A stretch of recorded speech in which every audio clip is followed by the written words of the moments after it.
Welcome everyone, I'm Mr. R. This is Beyond the Bobber with your 2-minute tip. Let's get the clock up there and let's go.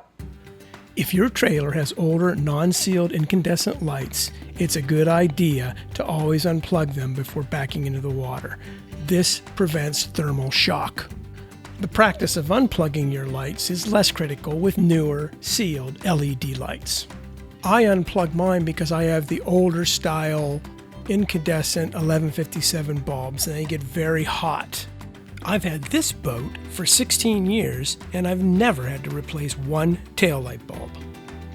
And if your trailer has sealed submersible LED lights, unplugging them generally is not necessary to protect the bulbs from failure.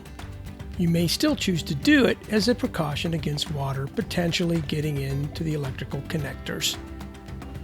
Another option, of course, is upgrade to LED lights.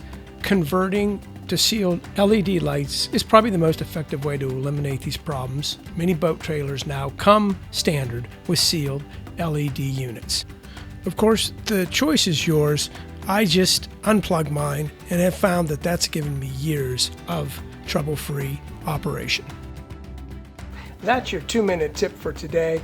Save those boat lights. Archery season's just around the corner. If you're an archer, good luck.